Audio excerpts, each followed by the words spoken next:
Hi, it's Wasabi. Welcome back to the channel. Today's battle's on the Redshire map, and we've got No Sana, No Life from NWA Clan. It's in the Object 268 version 4. It's top tier Soviet TD in the territories. Sometimes known as the Bobject. So standard battle. And looks like he's heading to the castle.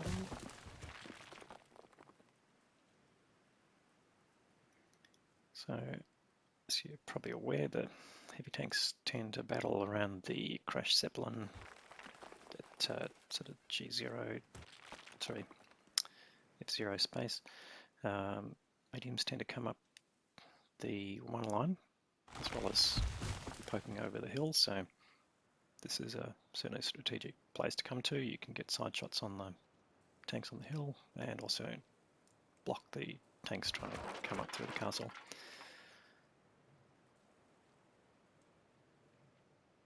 It's a bit unusual for a TD to be coming up this far, but the object is a frontline TD. It's got very strong frontal armour, can take a lot of hits in terms of bouncing, and it's got a very strong gun, so let's see what he can do with it. See the boom there is quite large. Looks like that just went off the roof of the tank. So he's sort of made for firing fairly close, not too close to the tank. There we go, he's put a nice hit into the Object 430. Once he got his tracks back, and you can see No Sana carefully not using his repair kit, knowing that his arm will pretty much stand up. And another shot into the Object 430 there. So this is a tier 8 to tier 10 battle, so he's top tier. And we'll see how he makes the most of that. There we go, got a 2124 here, who bounces off him, goes through the lower front plate, no dramas, doing massive damage each time he shoots. Definitely big alpha gun here. He's got the 65T, he's just auto locked in on him, knows he'll definitely go through. And it's firing his standard rounds at the moment, it's got plenty of pen. Let's just have a quick look at that. We can. So 293 is his standard pen, so that will go through a lot of even tier 10s.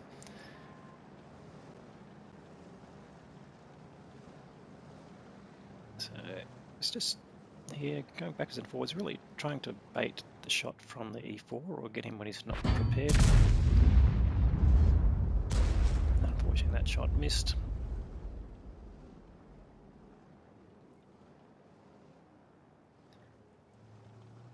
So he's in a reasonably safe position here. Can deal with these tanks. It looks like they're actually backing off.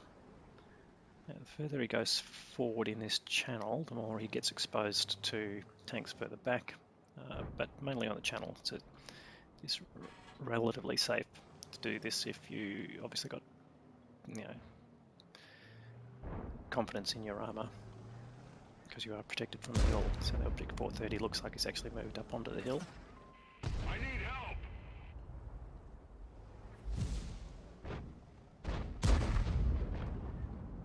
And he decides to back off here, knowing that there's less targets up there. He can come up and deal with the tanks up on the hill here.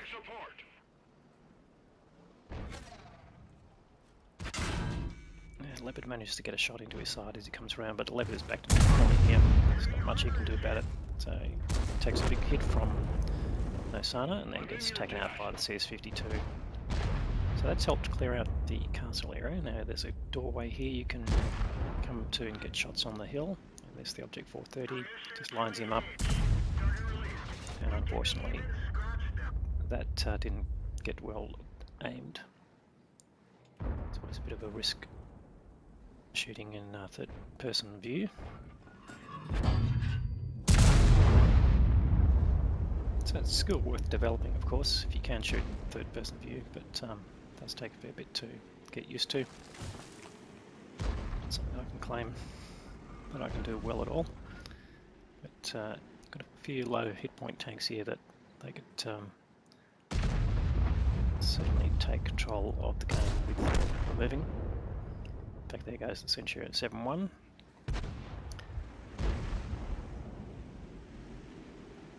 We've got the E4, the AMX65T down to target 2. And there's a CDA up there who gets sent back to the garage. So levelling things out. Well, they got a small lead in hit points, but it's early days in the game. So, Support my position. Moving in to support you. but as you can see, they're starting to remove these low hit point tanks, and now he's going to come in on this Tiger 2. No, he's got the rear of him anyway. No chance that he will penetrate the object V4.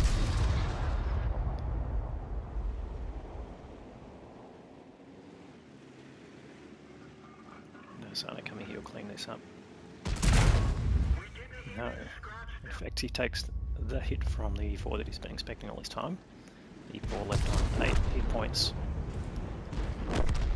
and not anymore is being sent back. So yeah, definitely this is a turning point in the game. Gets rid of the target 2 and bounces a shot. You can see he's already bounced over 4,000 hit points of damage here, and he's got a few tanks up here. And T30 who's not looking in, which is good.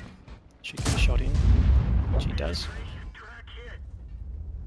Taking more shots onto his tracks. And now they're starting to clean up. So starting to get low on hit points here, but it's still enough to keep going. And you can see they're backing the enemy right in the corner here. Now, this can be a bit risky if you do get tanks sitting in the A3, A4 pocket there. They can get side shots on you coming around here, but clearly there's no one there, or they would have been shooting already. And now he's got more tanks to play with. The low roll on the STA-1 that should have been a kill, but unfortunately it didn't go. Pershing finally finds a hole in his armour, but doesn't last much longer in the game. So now they've got a 6 tank lead. This is definitely going in their favour. How much more can Nosana get out of this? I'm surprised he wasn't spotted by the ELC, but maybe he's been spotted all this time. Anyway, some juicy 53 TP there. Oh, he's got the rear of it too, no drummers.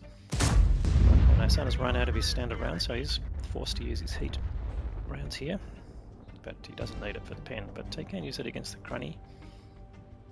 In fact, the Crunny's the only tank left in here, so the last opportunity to get some damage. Can he get 7k? Oh no, he bounces off him. Does get a ramming damage, but then gets taken out by the Crown Wagon. So that's the end of Nosana's game, but that's also the end of the battle.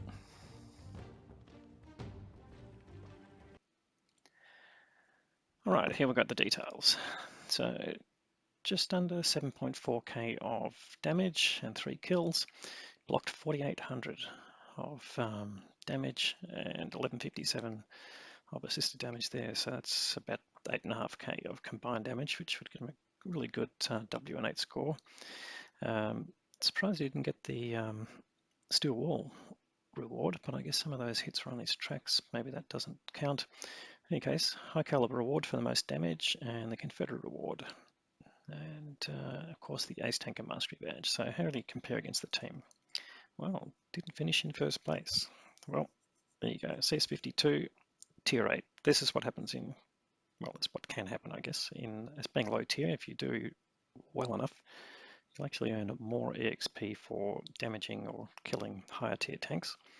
So even though the CS52 didn't do as much damage, maybe not even as much combined damage, it's come out on top in experience, not by a whole lot, but enough to do that. Definitely would have got Ace Tanker, so congratulations there to Dung 161998. Other contributors there, the Striv S1 did nearly 3.5k, which is great again for a tier 8 tank in a tier 10 battle, and a couple more tanks doing nearly 2k, around 2k, and a lot doing 0, including the T57. Okay, we won't make comments on that. Kunze Panzer did 0. Maybe you didn't even contribute to the game. I wasn't really paying attention. But to be surviving and have done 0, yeah, maybe that was an AFK player. Anyway, enemy side, Progetto 66 did under 2k. Actually, no one cracked 2k, so really poor performance from the enemy team. They held them up, but yeah, no one was really doing well. In fact, where's the T110E4? Down here, really only got 1 hit in, so yeah, not a great result for that player. All right, so Nosana's fired 19 shots, 17 of those hit, so really good shooting there. 13 penetrations, and that gave the damage target. Playing on a standard account and with no reserves playing, only made a loss of 19.5k, which is definitely achievable, and it's down to using standard consumables and mostly standard ammunition for the game. So anyway, another great result there for Nosana. Thanks very much for the content. If you liked the video, please give it a thumbs up. If you haven't subscribed to the channel already, that's something we'd like you to do. We'll have more great content to follow, and thanks very much for watching.